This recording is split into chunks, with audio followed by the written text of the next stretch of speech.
Nzambe mokeli apambola bino banso na kombo kitoko pe elonga ya Yesu Kristu oyo azali se nzela se moko oyo ezomema bato epai ya Nzambe Tata. Boye bolamu na émission na biso Que dit la parole de Dieu? Liloba lya Nzambe elobi nini? Ezali wa bino ndeko Tito Ngbanda. Na mbala eleki toyanolaki na motuna ya auditeur moko ya Gemena na Sud Ubangi na RDC. Motuna maye mozalaki boy. Est-ce que bato bazalaki kobotama mbotama ya sika tango bazalaki kozwa batisimo ya Jean-Baptiste, batisimo ya mai? Tokendeki na kati ya liloba ya Nzambe totali makomi eyano ezalaki clair, eyano ezalaki ete bato batisamaka na Jean-Baptiste batisimo ya mai o bazwaka batisimo ya mai ya Jean-Baptiste babotamaka mbotama ya sika te. Donc baebanso babatisamaka na Jean-Baptiste o bazwaka batisimo ya mai ya Jean-Baptiste avant Jésus-Christ babotamaka mbotama ya sika te. Meme baapôtre o bazalaki na Jésus-Christ elongo bayekoli bayi bango mpe babotamaki mbotama ya sika te ntango Jésus-Christ ye moko azalaki na bomoi. Mpo na nini? Mpo ete mbotama ya sika ezalaki disponible naino te. Po ete mbotama ya sika ezala disponible, esengelaki Yesu Kristu akufa. Akundama mikolo misato pe mikolo misato, butu misato pardon na se ya mabele. Nzambe asekusa Yesu Kristu na bawa. Nzambe amatisa Yesu Kristu likolo. Nzambe avandisa Yesu Kristu na loboko ya mobali. Nde a rendre disponible likabo ya elimu esantu. Ezalaki rendu disponible na mokolo ya Pentecôte. Mokolo moye ba 12 apôtres bazwaki elimu esantu pe ba parler en langue. Sima ya koyoka eyano oyo topesaki na auditeur wana ya Gemena ndeko moko ya mwasi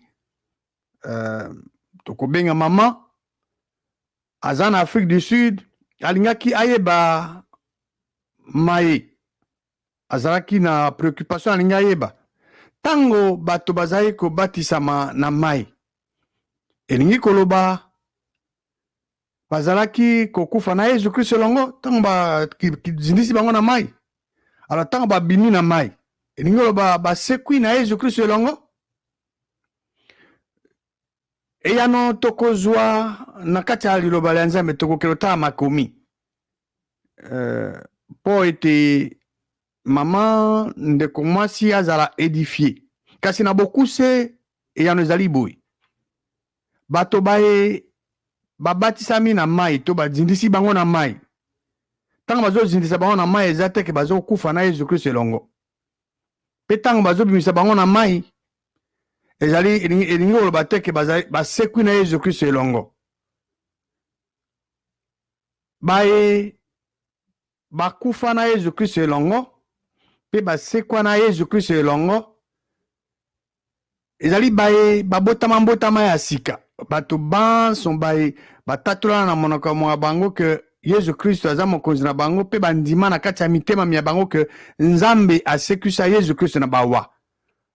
Bango nde bazali identifié na Christ. Bango nde bakufa na ye, bakundama na ye pe Nzambe asekusa bango elongo na Yesu Kristo. Wana nde na réponse ya bokuse oyo nakoko pesa avant ke tokende na bozindo na kati ya liloba ya Nzambe. Po totala alingai pe ayeba préoccupation na ye mama ndeko mwasi alingi ayeba a comprendre eyano oyo Jésus-Christ apesaki na Nicodème. Boko se rappeler Nicodème akendaki na butu kotuna Yesu Kristo mutuna. Tokende na évangile à Jean chapitre 3. Jean chapitre 3 verset 3. Yesu alobi na ye azongisile yano Nicodème asolo ya solo na zoloba na yo soko moto abotami mbotama ya sika te akoki komona bokonzi ya nzambe te, akomona royaume ya nzambe te. Verset 5 ya Jean 3. Yesu alobi lisusu na ye na ye Nicodème, ya solo nazoloba na yo, soki moto abotami na mai pe na elimu te, akoki kokota na bokonzi ya nzambe te.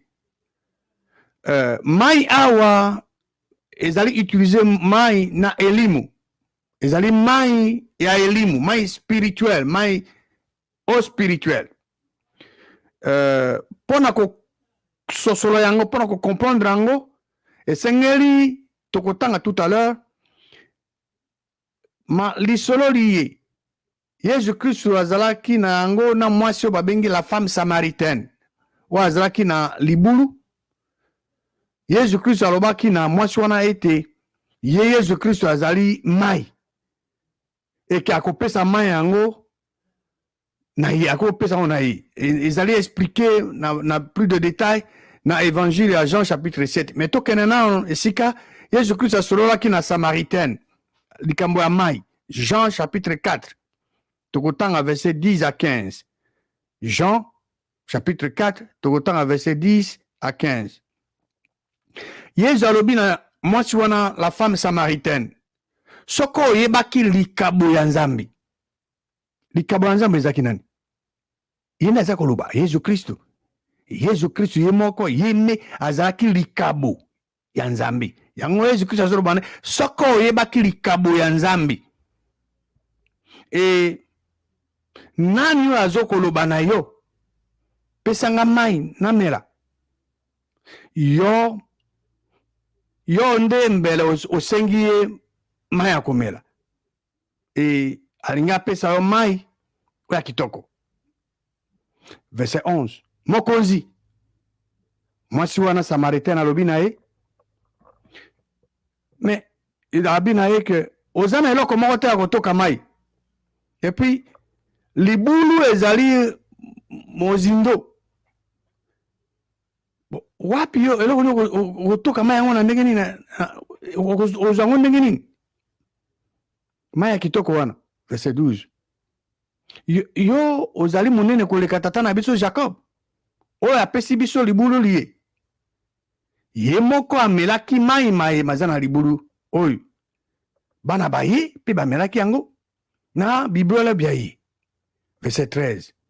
Yesu Kristo azongisili yano alobi na ye, moto nyonso akomela mai mai oyo wapi? Mai ya libulu.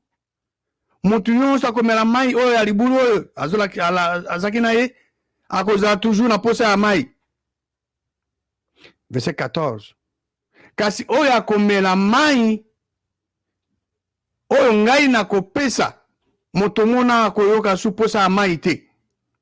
Mai nakopesa ye, ekokoma na kati na ye liziba ya mai oyo ekopanzana jusqu'à kino na bomo ya seko.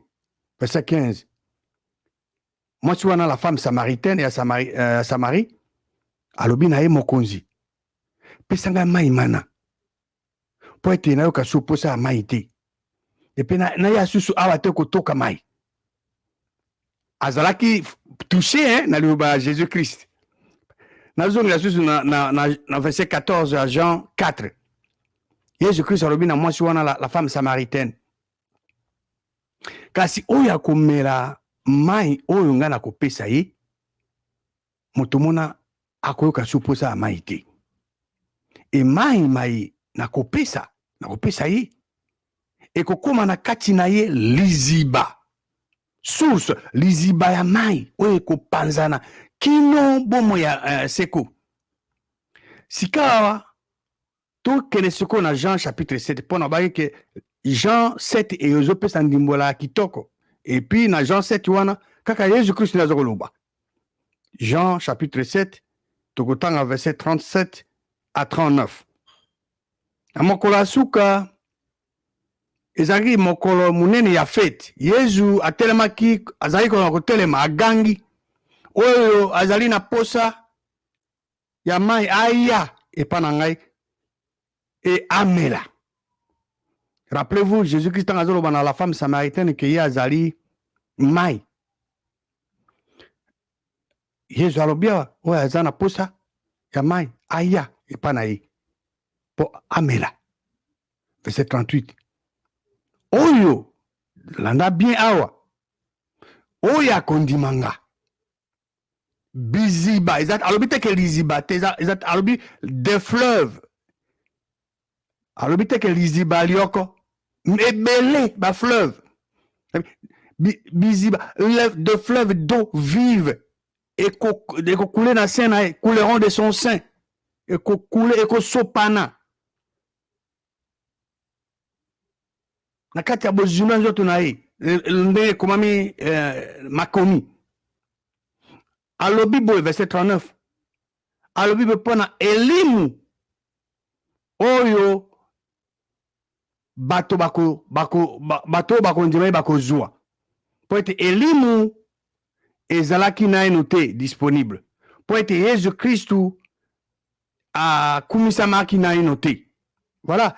Donc Jésus Christ aza koloba awa ezali prédiction makosalama na jour ya Pentecôte ndenge nini bato bakozwa elimu esantu ndenge babanda koparle en langue ezodéborde mais alobi yango awa alobi yango ke alobi yango po ete mpona elimu oyo bato bazondima ye bakozwa po ete elimu ezaki nano disponible te po ete Yesu Kristu akumisamaki naino te n'avait pas encore été glorifié. Donc Jésus-Christ apesi ndimbola awa kitoko esprit ya Nzambe oyo ezalaki ke bato bazwa ezalaki nano disponible te po ete mwana ya Nzambe Yesu Kristu azalaki glorifié te po ete moto akoka kobotama mbotama ya sika moto mona esengeli azwa elimu esantu oyo euti epa Nzambe epo ete moto azwa elimu esantu oyo euti epa ya Nzambe moto mona esengeli atatola na monoko mwa ye mokonzi Yesu Kristu e moto mona esengeli andima na kati ya motema mwa ye ke Nzambe asekisa Yesu Kristu na bawa nde azwi lobiko Nzambe apesi ye elimu esantu likabo wana. Jean-Baptiste azalaki kobatisa na mai batisimo ya Jean-Baptiste ezalaki kopesa bato elimu esantu te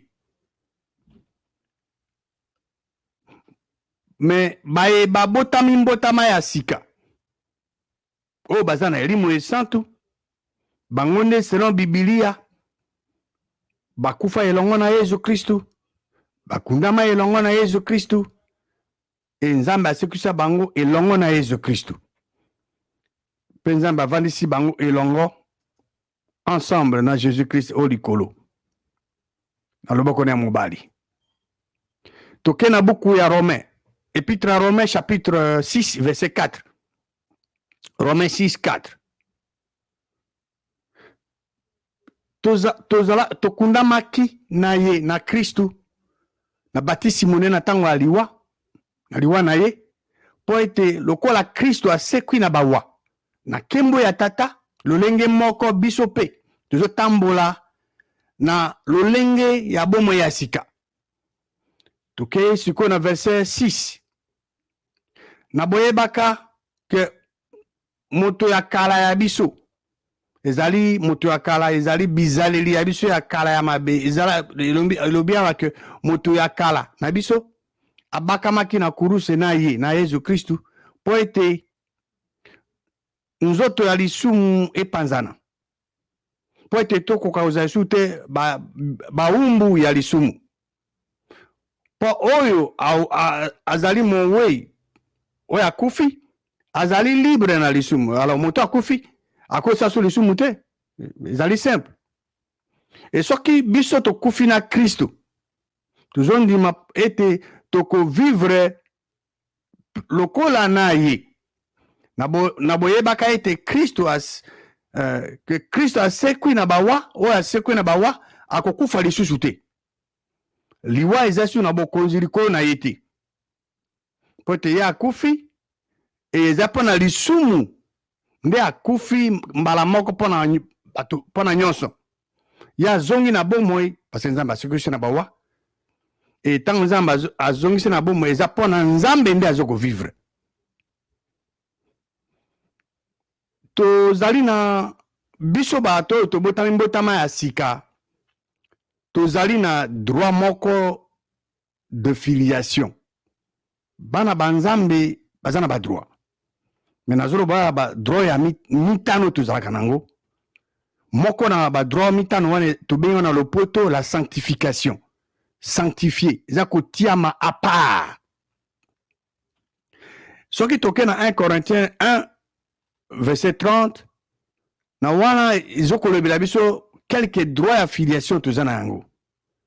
Na passage wana toza na droit ya filiation misa toza na justice, toza na sanctification, pe toza na rédemption. Eza na 1 Corinthiens 1:30.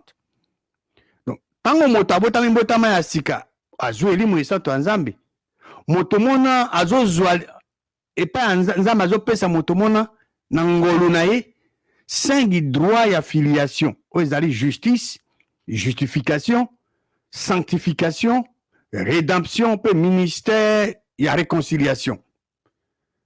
Donc droit na biso ya sanctification ndenge na ota oloba tout à l'heure lingi oloba moto atiami à part et yango nde ezopesa moto abotami mbotama sika sanctification ndenge oloba tango Yesu Kristo azokufa yo kufaki na ye, tango Yesu Kristo akundamaki yo kundamaki na ye, tango Nzambe asekisi Yesu Kristo mbawa Nzambe asekisi yo elongo na ye, tango Nzambe amatisi Yesu Kristo likolo Nzambe amatisi yo elongo na Yesu Kristo likolo, tango Nzambe avandisi Yesu Kristo na loboko na ya mobali Nzambe avandisi yo elongo na Yesu Kristo na loboko na ya mobali likolo ya nguya nyonso, likolo ya domination nyonso, likolo ya bokonzi nyonso, likolo ya kombo nyonso. Et mayo na utu kolobawa ekomami na Ephésiens chapitre 2 verset 6. Mais poto tokotanga ngo liboso poto kende na Ephésiens 1. Ephésiens 2 6 elobi boy. Ye Nzambe asekisi biso elongo pe avandisi biso elongo na kuna na likolo na Kristo. Kristo Yesu.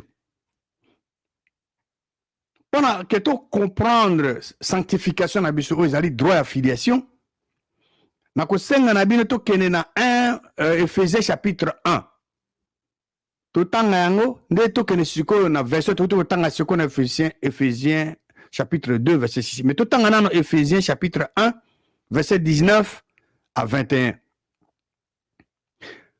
Nguya ya Nzambe ya muneno eza na ndelo te ezali na disposition na biso bayo tozondima. Nguya wana se manifeste na bokasi ya ye moko. Nguya wana ya Nzambe ya munene oyo eza na ndelo te yango Nzambe a déployer ki anga salaki ki atiaki yango po ete ai asekuisa Yesu Kristo na bawa. Pe avandisa ye na loboko na mobali kuna na likolo. Na nguya wana ya Nzambe ya munene eza na ndelo te. Alors, tant que Nzambe avandisi Yesu Kristo likolo avandisi likolo ba domination nyonso. Quelle que soit domination mokili, Jésus Christ avandi kuna likolo na bango, likolo ya autorité bokonzi nyonso, likolo ya nguya nyonso, likolo ya dignité nyonso, likolo ya kombo nyonso. Ezala na siècle tozali, to na ba siècle ezokuya. Alors, na botangaka verset oyo tango to sisi ko tanga to kene siko na Ephésiens chapitre 2 verset 6 nde sikoyo mwinda to lumière et kopesa biso compréhension ya passage de totanga na Ephésiens chapitre 2 verset 6 elobi ke ezoloba na biso ke Nzambe asekisi biso elongo na Kristo pe Nzambe avandisi biso elongo na Kristo na loboko na mobali kuna olikolo. Pona ko sukisa bato tango bato bazo batisa mana mai elingi koloba bazali kokufa na Yesu Kristo elongo alors tango pe bazo bima na mai na kati ya mai elingi koloba bazali kosekwa elongo na Kristo. Bato oyo babatisami na mai baza kokufa elongo na Yesu Kristo te. Bato pe o bazo bima na kati ya mai tango basisi kobatisa bango bazo bima na mai elingi oloba te ke bazo sekwa na Yesu Kristo elongo. Po ete Pona ko kufa elongo na Kristo pe ko sekwa elongo na Kristo moto esengeli abotama mbotama ya sika. Moto esengela zana elimu esantu ya Nzambe. Bae bawa na Yesu Kristo elongo. Bae Nzambe asekusa bango elongo na Yesu Kristo elongo. Ezali bae babotama mbotama ya sika. O bazana elimu esantu ya Nzambe. Ezali bato bae batatola na minoko ya bango ke Yesu Kristo aza mokonzi na bango. E bandima na kati ya mitema ya bango. Ke Nzambe asekusa Yesu Kristo na bawa. Nzambe ya bomo ipe ya solo apambola bino banson na kombo ya elonga ya mwana wa ye Yesu Kristo.